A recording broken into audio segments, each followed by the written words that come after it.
Some items you may want to consider purchasing before you begin this arrangement are metal white gold compost vases, floral paint for enhancing and matching flower colors, waterproof tape, either a 1/4 inch or 1/2 inch, wire snips with spring load, chicken wire, approximately 18 by 4 inches medium gauge, available from hardware or craft stores. Welcome to this video where I'll show you how to create an on-trend reflexed rose centerpiece without floral foam in chicken wire. First, we'll look at how to enhance the color of our flowers, and we'll learn how to reflex rose petals. I want my white hydrangeas to blend in to my quicksand roses. And the easiest way for that to happen is for me to enhance the color with paint on these hydrangeas. So,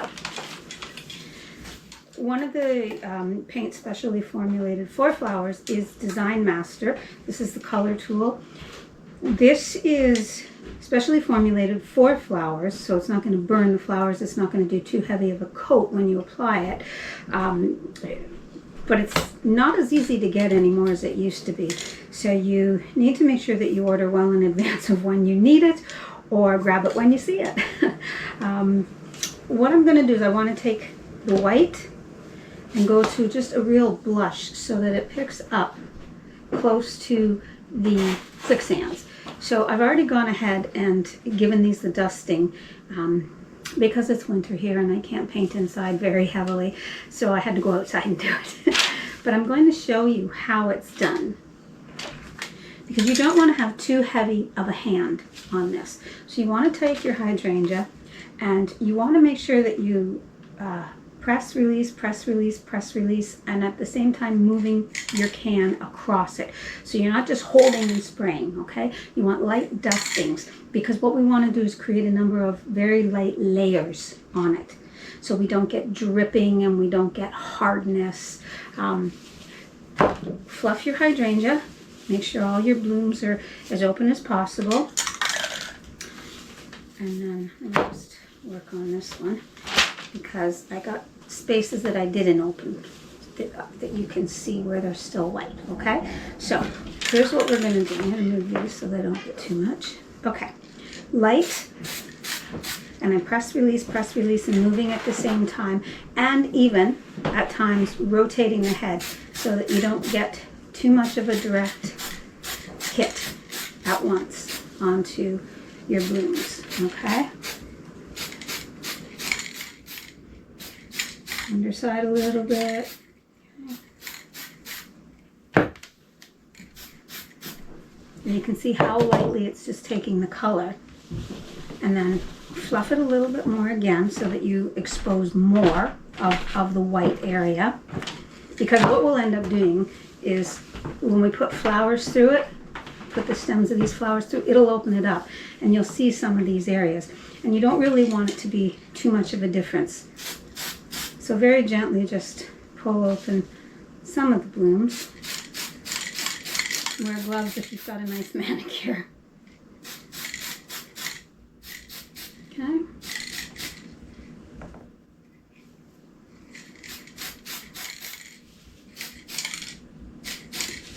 Okay. Even that's stinky in here. So that's what we've got compared to this. And this is what we want to work with. So you can see how well that's going to blend in. Okay, this is just a soft blush tone, and that seems to work well with the quicksand roses. Okay, all right, that's the color enhancing of your flowers.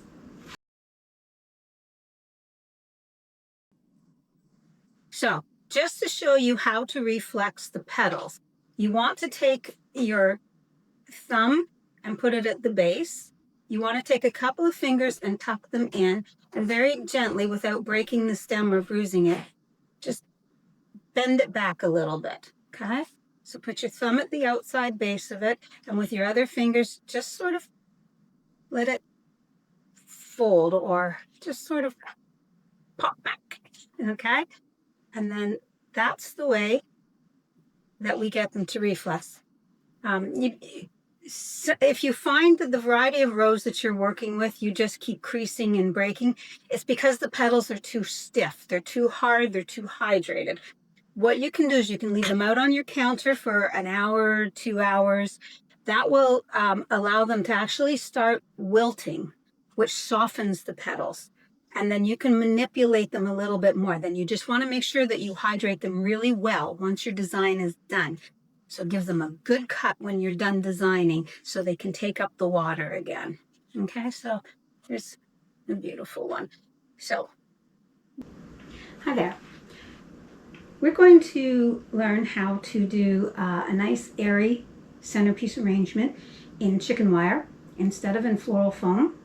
And this is going to be a very on-trend design that we've seen with the reflexed roses and the very airy, asymmetrical, very whimsical placement of the roses. What you're going to want to have is obviously your dish, piece of chicken wire, and then you want some tape. This is the white 1/4-inch waterproof tape, so it works great for this container, and it holds really well. You can order this off of our website. What we're going to do is, oh right, and then you'll want a pair of wire snips to cut this. These are really handy because they've got the spring-loaded action inside of them, and they've got the nice sharp cutting edge. So they are, these ones are my favorite. I've tried a lot of them, and again, available on the website, so you can definitely order them. What we're going to create here is we want this arrangement to have a little bit of height to it. So instead of tucking it in low, like we might for a longer, lower arrangement, we're going to keep it elevated a little bit. Now, in order to do that, we're sort of going to make it into an egg shape, for lack of a better term. I'm just going to fold in the wires so that it sort of twists itself together. Tuck up the bottom so it'll sit there nicely.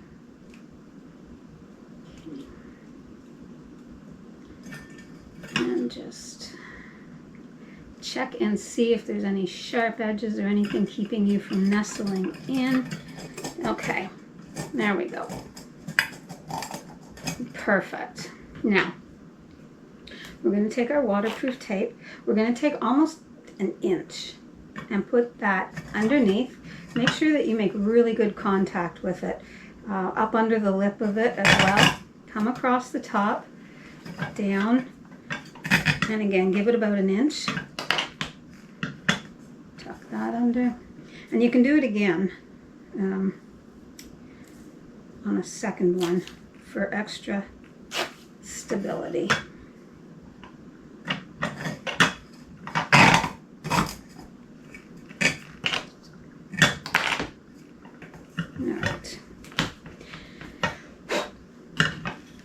Now we're just going to pour some water in there so that the flowers have something to go into.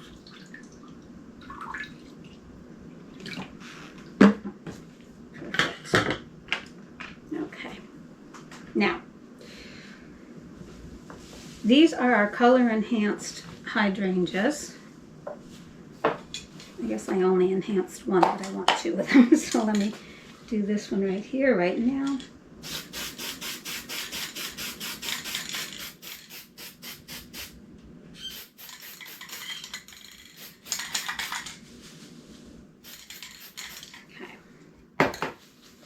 Let that dry for a second and I'll start with this one. I'm using this to basically cover the mechanics or greening the arrangement. So I'm going to use some of the breaks. These are what the breaks are. This is what we call the breaks. Okay? Make sure you use a good sharp pair of snips or a knife and just weave that into the chicken wire, so that it's nice and secure, and then it's going to stay stable for you. I'm going to sort of go around this.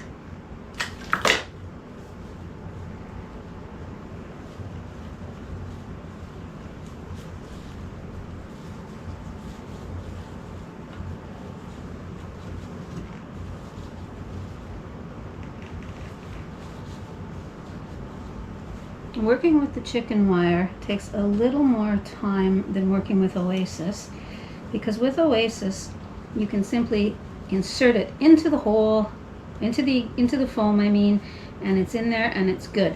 This one I need to try to catch a few layers of wires to make sure that it stays where I want it to, especially if I'm transporting it to a job site.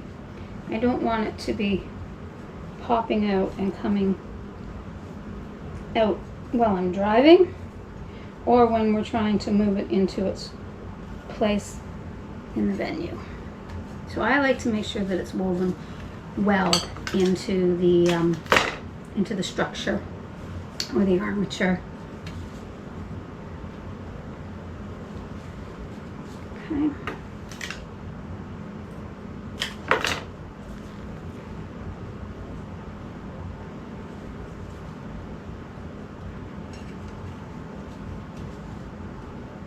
Just be careful not to break your stems.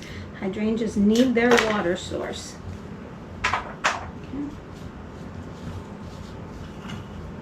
Okay, and now we're just going to take a few more breaks and try to cover this off a little so that we have less work to do with the roses, that we can utilize the roses in a way to actually show them off and not have to worry about trying to cover mechanics with them. So allow them to shine like the stars that they are. Okay.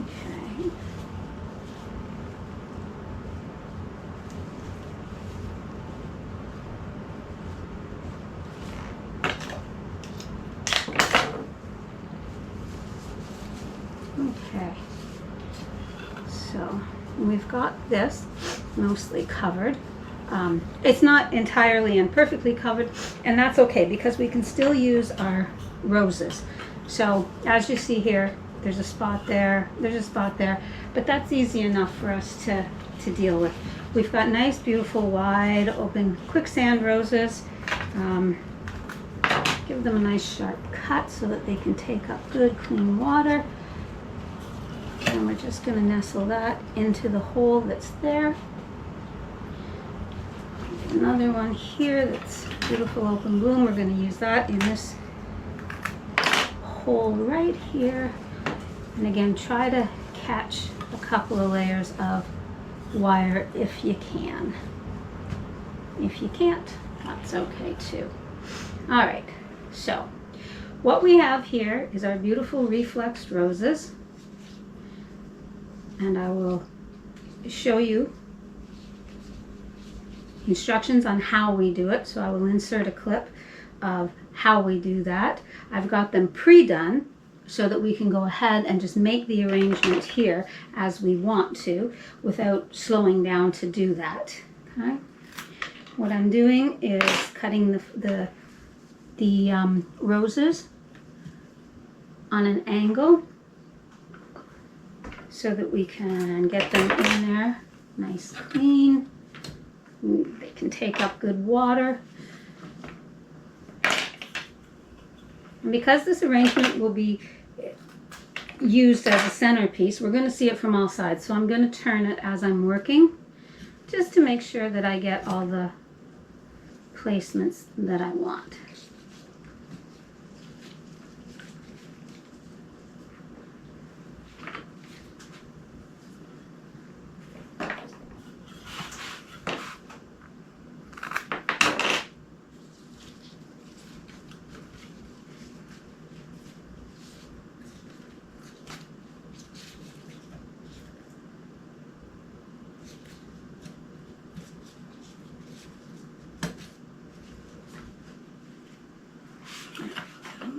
With the chicken wire, it's kind of like a game of kerplunk, if you know what that is. And what you want to do is just finding the right hole where the stem will just hold it and not roll or rotate or flop out. So it's just, like I say, it's just a little bit more persnickety than working with Oasis, but people do prefer it because it's, you know, a little bit more environmentally friendly. That being said, floral foam is biodegradable these days, you don't have to feel guilty using it. But options are good. Okay. All right. Now we want to start adding our ballerinas. And those are the ones that sit up high and dance for us. Okay.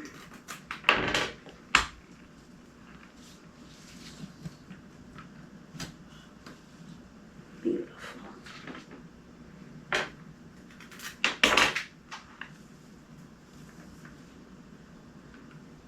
Nice, look at that.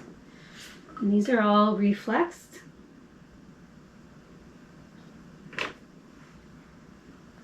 So they've got a great interest to them for when your guests are sitting having dinner. I don't want this one to roll into the other one, and it's the same height, so I don't want that side by side. You want to make sure that you've got definitions and differences in height, levels, the way that it presents, the orientation, you know, facing forward, facing sideways, all these different things. You want to really make sure that you've got a good range.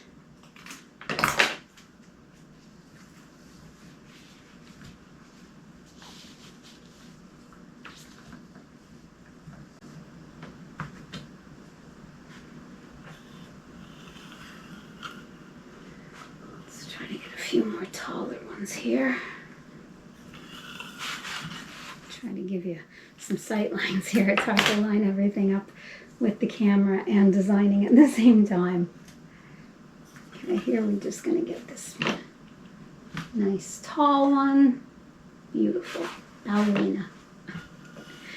I want to take another sort of short one and tuck him in a little bit, not too much. Okay, there we go.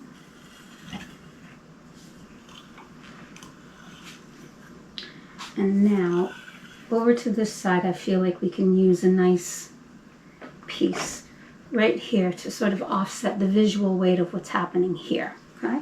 So let's not cut this one too short. I want it to have some length. It doesn't have to be as tall as the other ones. There we go, perfect, perfect weight.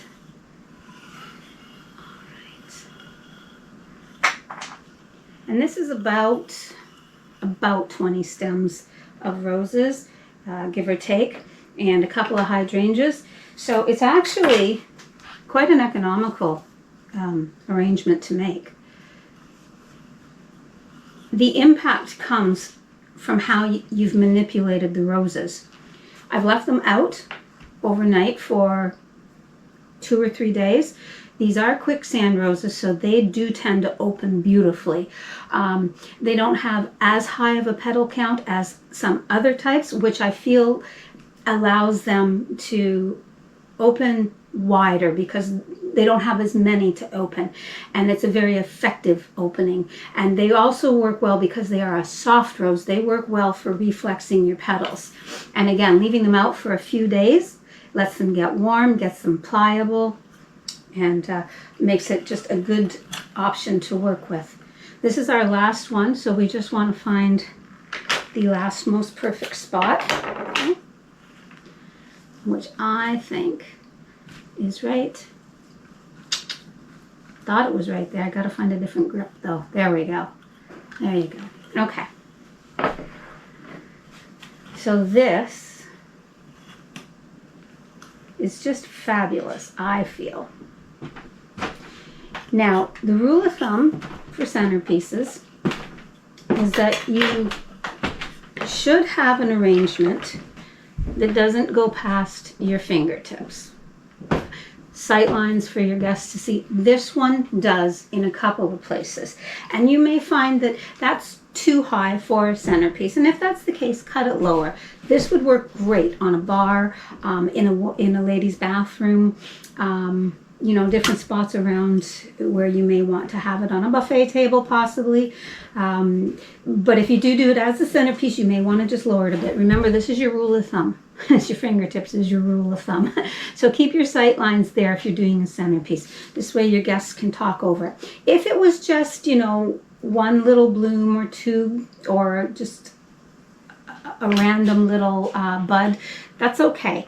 But with this, we have a number of blooms, so that will definitely impede your guest's conversation. So as a centerpiece, you will want to go shorter, but something to just keep in mind. And these compote dishes work fantastic for these centerpieces because you can put a small amount of product in them and they're gorgeous, or you can fill it with tons of product and it holds that beautifully too. The nice thing is that it lifts it up off the table, and so it still allows for, you know, the salt and pepper, the butter, the dishes, the rolls, etc., that will be set on a table when you're at a dinner, and they need a lot of room. It lifts it up a little bit so it still leaves some clearance around it, and it also gives it a slight elevation so that it presents it even more beautifully. Okay, so I hope you found that one fun and helpful. If you have any questions, please don't hesitate. Shoot me off an email. I'm happy to answer any questions that you have. Please do hit the like button and subscribe. I would love to have you following this, and share it with your friends. And if you've got a special event coming up and you want to give this a try, do a practice run. It's easy. Let your roses warm up and soften. And then, yeah, you should be good to go. That's great. Thanks so much.